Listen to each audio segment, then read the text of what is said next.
Ассалаумағалейкум достар. Адамдар бір-бірімен жарысқанды қатты ұнатады емес пе? Туылғаннан бастап мектеп партасына отырғаннан ақ жарысу басталады ғой. Мен бірінші деп. Бұның бұлай болуы мидың қалыптасуынан ақ сигналды инстинкттен болар. Жарысқа түскен адам қалайда жеңуді, басқаларды өзінен кейін қалдыруды армандайды ғой. Бірақ та мына әлемде адамның жеңуі қиын жарыстар бар сияқты. Ол ойындарға үлкен дайындықпен қатыспаса, жеңу мүмкін емес дейді. Олардың ішінде қиынның қиындары да бар. Кейбіреулер адамның өміріне қауіпті, кейбіреулер адам сенгісіз бір түрлі көрінеді. Бірақ та бұл ойынды жарыстарда біршама адамдар жақсы көреді екен. Ондай ойын мына біздің қазақ елінде де бар. Сонымен бұл қандай ойынды жарыстар болды екен? Диванға жайғасып отырып барлығымыз көрмейміз бе? Видео бастамас бұрын аванс лайктарыңызды бассаңыз біз үшін өте қуаныш. Ал егер видеомыз ұнамаса, 100-дің ішінен біреу шығатындай жарқ еткізіп дизлайкты мөр сияқты басып жіберсеңіздер. Айтпақшы, тіркелген адамға мына періште баланың батасындай әдемі бата бұйырсын.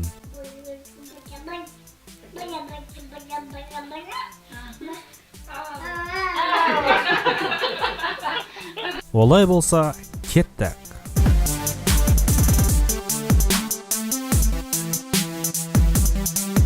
Аралы сақал.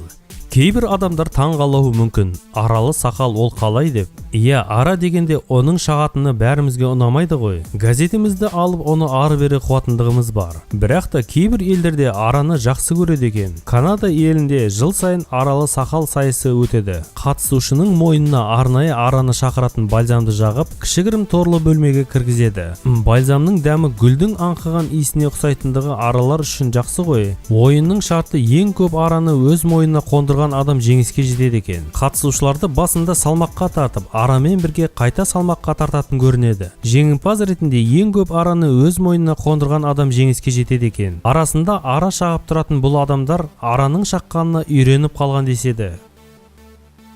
Интернетті соңғы кездері жыр болып жатқан лотерея бар ғой. Неше түрлі адам армандайтындай мәшинелер, зәулім үйлер 10 000 теңгеге сатып аласың да соның бірін ал дегендей. Жалпы осы лотерея қанша жерден тырыссаңыз да ұту өте қиын. Себебі көптеген билеттің ішінен тек біреуі ғана ұтады емес пе? Біз қазақпыз ғой. Ұйымдастырушылар әрине өздерінің туыстарын не болмаса жақын таныстарын ұтқызуы әбден мүмкін. Бұның ішінде барлығы тегіннен тегін емес қой. Жалпы таныстарыңыздан бір адам осындай мәшине не болмаса үйді ұтқандары жоқ-ау сірә. Сол себепті лотерея ұту қиын ойындардың қатарына кіріп кетеді екен. Аяқ басбармақ сайысы. Бұл бір қызық ойынды Ұлыбритания аралдарының бірінде ойлап тапқан. Бұл ойынға арнайы дайындықсыз бару өте қауіпті. Ойынның шығу тарихы қызық. Кішігірім аймақтың 4 жігіті өз аймақтарынан ешқандай спортшы шықпағандықтан осы спорт ойынын ойлап табады. Бірінші болып барлығын өздері жеңе береді. Бұл ойын 1974 жылы шыққан. Ойынды ойлап табушы 4 жігіттің бірі Мик 2 жыл қатарынан әлем чемпионы болды. Бірақ та 1976 жылы Канададан қыдырып келген турист бәрін жеңіп кетеді.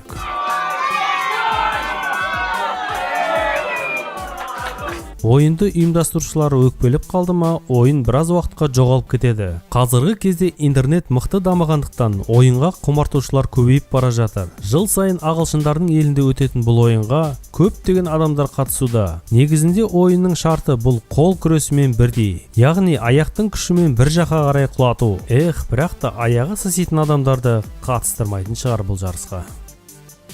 Қолтырауынмен күрес. Сіздер ойлауыңыз мүмкін, есі дұрыс адам қолтырауын тұрмақ мысықпен төбелеспейді ғой. Ал енді қолтыраумен күреске түсу деген адам сенетін жайт емес қой. Бір шетінен шоу деп те ойлауыңыз мүмкін. Бірақ та бұл ойын көптен бері ойнатылып келе жатыр. Басында бұл арнайы жәрмеңке ретінде ойластырылған екен. Және адамдар ішінен мықтылары қолтыраумен күресіп көріпті. Инстаграм каналдарындағы жаңалықтай кімді белгілеуді білесің деген сияқты бұл тартыста кімді жеңетінін айтпаса да түсінікті. Бұл ойыннан адам да қолтырауын да жарақаттан Кейініректе бұл ойынға тек әбден дайындалған адамдарды ғана қатыстыратын болыпты. Ойынның басты шарты қолтырауын адамды тістемеуі және оның айтқанымен, оның ойымен қозғалуы екен. Сол себепті бұл ойынға әбден дағдыланған қолтырауынды түсінетін адамдар ғана қатысатындығы басты назарда дейді. Ақшалай сыйлық кімнің қалай өнер көрсеткеніне байланысты екен.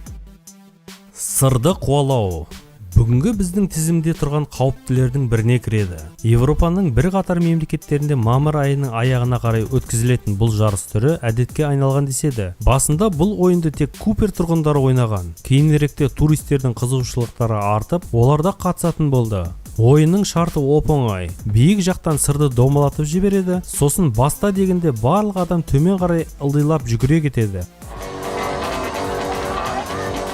Қайсысы бірінші сырды ұстап алса, сол жеңімпаз болады. Бірақ та бұлай жасау өте қиын. Ұстап алу да оңай емес. Соңғы кездері адамдар көп қатысатын болғандықтан жүгіріп келе жатып жарақат алатындар да көбейе түскен. Сол жердің билігі осы ойынды тоқтату үшін барын салды. Бірақ та сонау тарихтан келе жатқан ойынды тоқтатуға шамалары келмеді. Әрине, Европа бостандық ел емес пе? Билейтін көпір ойыны.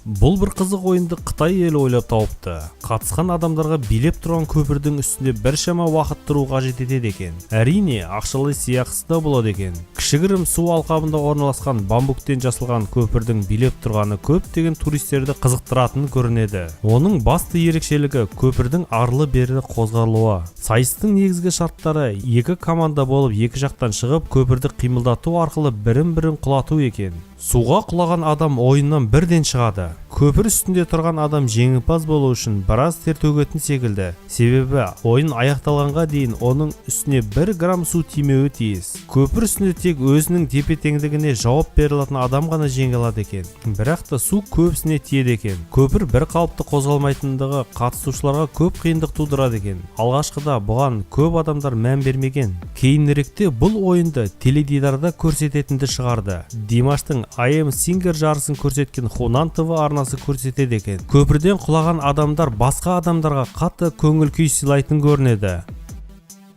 Су түбіне сүңгу. Негізгі бұл жарыстың атауы фридайвинг деп аталады екен. Жыл сайын Багам аралдарында өткізіліп тұратын бұл жарысқа әлемнің түкпір-түкпірінен адамдар келіп қатысады. Жарыстың шарты: бір деммен судың түбіне дейін жүзіп барып келу керек. Судың тереңдігі 200 метр, бірақ та белгіленген меже 100 метрден аяқталады. Ол жерге сүңгу үшін тәуекелге бел буғандар ғана баратын сияқты. Физика заңдылықтарында судың тереңдігіне байланысты қысым күші ұлғаятындығы тағы бар. 2013 жылдың қараша айының 17-сінде америкалық сүңгуір Николас Дайвер осы жарыстың рекордын жаңартам деп қайтыс болды. Осы жағдайдан кейін сүңгуірлер біраз артқа тартыншақтап қалды. Бірақ та жарыс осы күнге дейін жалғасып келеді. Велобол. Бұндай ойынды бұрын соңды көрмеппін. Сіздер ше? Жалпы әлемде доптың көмегімен болатын ойындар өте көп. Кез келген ойындар өз шарттарымен қиын қой. Ал мына велоболды сізбен біз ойнасақ әрқашан жеңілеміз. Себебі қазақ елінде бұндай ойынды ойнады дегенде естімедік. Бұл ойынды жас балалар ойлап тауыпты. Олардың айтуынша доп ойнаған қызық емес, велосипед тебу қызық емес. Ал осы екеуін қосып ойын ойнау қызық деген тұжырымға келіпті. Бұл ойын 19 ғасырдың аяғында Америка құрама штаттарында бастау алыпты. Ник Кауфман және оның достары осы ойынды ойлап тауып бірінші болып ойнаған көрінеді. Велосипедтің құлағында ойнайтындар үшін бұл керемет жаңалық болды. Кейініректе бұл ойын Европа еліне жетті. Қазіргі кезде бұл ойынның 3 түрі бар. Яғни ойналатын аумаққа байланысты. Допты тек 2 дөңгелектің көмегімен алып жүру керек. Тебуді де осы 2 дөңгелек атқаруы керек. Анда-санда баспен гол салуға да болады. Бұл ойынды кез келген велосипедпен ойнай алмайсыз. Арнайы дайындалған велосипед болмаса, сіз жеңілгеніңізді мойындауға тура келеді. Бұл ойын бірнеше елдерде белең алған. Бұл ойыннан бірнеше мәрте жеңімпаз болған ел ол Чехия елі. Олар 1965 жылдан 1985 жылға дейін 20 мәрте қатарынан чемпион болған деседі. Спорттық сауна. Басынан бастап айтып келе жатқанымыздай, ойынның барлығы бір түрлі емес пе? Ал мынау сауна адам өмірі үшін қауіптірек. Еркектер арасында кім пар ішінде ұзақ отыра алады дегенмен жарысқа түсіп жатады емес пе? Дәл осы шартты ойынды 1999 жылдан 2010 жылға дейін Финляндия елі ұйымдастырыпты. Әр елдің сауна мен ыстық құмар ер адамдары мен әйел заты асыға аттанатын көрінеді. Пардың ыстықтығы ер адамдар үшін 100 градустан 110 градусқа дейін болса, әйелдер үшін 90 градустан 100 градусқа дейінгі температураға шыдау керектігі болыпты. Қатысушыларға бір-біріне қарауға, төмен бүгілуге, бір-бірін түртуге қатаң тыйым салыныпты. Қиындығы әрбір 30 секунд сайын парға су шашатындығы. Қазылар алқасына қатысушылар әрбір минут сайын лайк сияқты менде бәрі дұрыс дегенде білдіретін жест көрсетіліп тұрыпты. Бұл жарысқа дәрігердің тексеруінен өткен арнайы дайындығы бар адамдарды ғана қатыстырған. Жеңімпаз ретінде парда басқалардан ұзақ отыратындарды және өз күшімен сыртқа шыққандарды айтқан. Әрине, осының барлығы денсаулық үшін өте қауіпті ғой. Қатысушы жарыс алдында арнайы қағазға қол қоятындығы, әркім өзі үшін жауап береді және ұйымдастырушы бұған кінәлі емес дегендігі. Бірақ та 2010 жылы тамыз айының 7 күні Ресейдің ыстық құмары Владимир мен Финляндияның 5 дүркін чемпионы Тимо арасындағы жарыс өтті. Екеуі 110 градустық ыстықта 6 минут отырған соң, отырған жерінен талып қалып елдің бәрін әбігерге салды. Бірақ та Тимо басқа адамның көмегімен саунадан шыққанда көп адамның ықыласына бөленді. Ал Владимирдің денсаулығы күрт нашарлап аяғында қайтыс болды. Осы жағдайдан кейін бұл ойын тоқтатылды. Бүгінге осы достар, видеоны тамашалағандарыңызға көп рахмет. Видеомыз ұнаса лайктарыңызды басып жіберсеңіздер. Келесі кездескенше.